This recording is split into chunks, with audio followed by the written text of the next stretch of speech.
before he can get another Super Bowl ring. All that and more as we get up with you, starting right now from our Seaport Studios. Greeny here, hoping wherever you are, it is safe and warm. We got a little weather, but we have a terrific show for you as we look ahead to what is going to be one of the great football weekends of this entire year, and it begins with one of the biggest games in recent memory. Here we go. Chiefs, Saints. Run at numbers, here they are. A combined 846 winning percentage this season. It's the fourth best matchup this late in the year in the Super Bowl era. But there's more. The Saints and Chiefs are both 36-9 over the last 3 seasons. That is tied for the best record in the NFL. So this is a potential Super Bowl preview.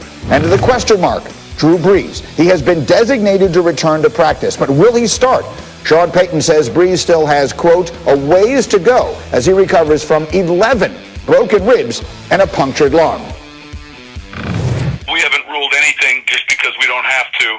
You know, he's got a ways to go still, and he's going to be someone that we're not going to hurry back and just put him in the game. I think that the significance of the injuries are such that you got to make sure he can function and feel confident. All right, and we have Adam Schefter with us as we do every Thursday morning. Schefter, good morning. What is the latest on the situation with Drew Brees?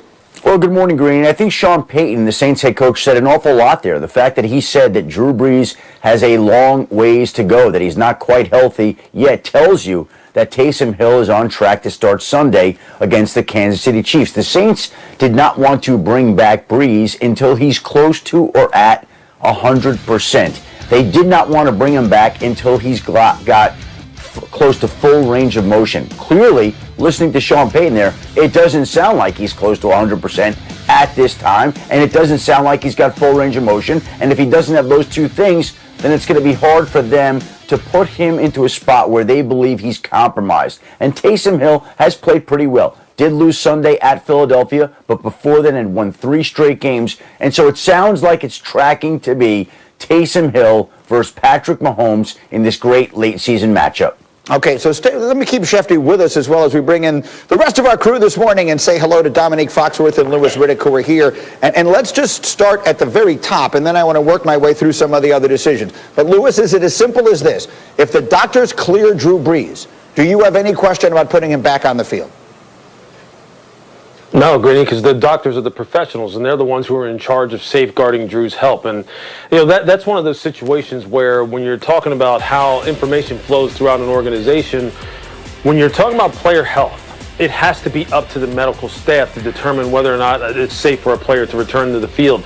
General managers, coaches, they can't make those decisions. They're not doctors. They're not licensed medical professionals. So if they say he can play, you have to trust that when you set up your organization in the first place that they're going to give you the right advice. So if they say he's ready to go, you put him out there. If they say he's not, you don't. It's really that simple. It's black and white to me. Okay, so that's good. So, Dominique, let me come over to you on that thought then, because they got 3 weeks left in the season. You have a lot to play for. You were making the point this morning. This game and these last 3 games are critically important to the Saints. Yeah, I mean, they feel like almost playoff games because the Saints need to get that first round bye. It's obviously a quicker path to the Super Bowl for anyone to get a bye, but with an aging quarterback, the fewer games you can play, the more important it is to get that, to secure that situation. So I feel Lewis on that one. I think you want to get Drew out there as quickly as possible, and we understand that Taysom Hill's won several games and has played better, frankly better than I expected him to play, but we also need to understand that they played a team that had a receiver playing quarterback. They also played the Falcons, and then they lost to a team last week whose quarterback was in his first start. So I'm not sure, as many games as they've won, I'm not sure that this team is feeling all that confident about a Taysom Hill-led game into Kansas City.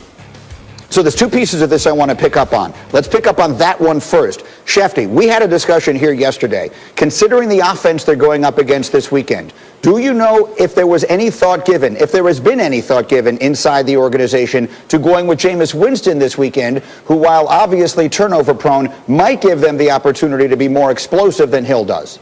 You're not the first person to ask me that question, Greeny, but I don't believe it's been a conversation that's come up with any frequency or any meaning within the Saints organization. I think they really like Taysom Hill an awful lot, despite the fact that they lost Sunday against the Philadelphia Eagles. And I think Taysom Hill is going to continue to be the quarterback until Drew Brees comes back, whenever that is. And you mentioned it's critical to win these games down the stretch, but it's more critical to have your 40-plus something-year-old quarterback fully healthy and ready for the postseason when that begins. And so they're going to give him that time. And when they designate him to return off injury reserve, a lot of times what you see around the league is teams doing this to ramp up the players, to get them acclimated, to get them ready to come back. Not necessarily that first week, like this week for Drew Brees and the Saints, but in the upcoming weeks. That's fair, and it is a good point. However, on the other side, I would like to give you an illustration of just how important it is to them to get the number 1 seed, not because they need the bye, as much as they need not to have to go to Lambeau Field. Mm-hmm. If you're wondering what Lambeau Field in January is like, I present for you Exhibit A. That was Tom Coughlin's face. So if you think a 41-year-old quarterback needs to be playing in that, coming back from 11 broken ribs and a punctured lung a month from now, I think it is less important to get the bye than it is to make sure that game is not played at Lambeau Field, Shefty. Greeny, and the Giants won that game. And Yes. the Giants won that game. And that was with fans in the stands, which there won't be this year. So there are a lot of differences. Nobody wants to go to Lambeau Field as an opposing team in January. But as we've established before, this is a different team. Tom Coughlin, his cheeks were red, the smoke was coming out of his mouth, everyone froze. Giants won the game. Giants won the game, okay? They did. And New Orleans would love to have a chance to play in the conference championship again, even if it were in Green Bay. We might just go for a joke there. Adam, you got to take everything so seriously. It was pretty funny. Not only that, I think the Packers would rather play that game in New Orleans. I think if there was no fans there, I don't think anyone wants to be sitting out there. And there's a lot here I want to come back to, but let me bookmark it. I want to get on to the next manner of business, but there's a lot more to come back to, I think, on this New Orleans business, and we will. But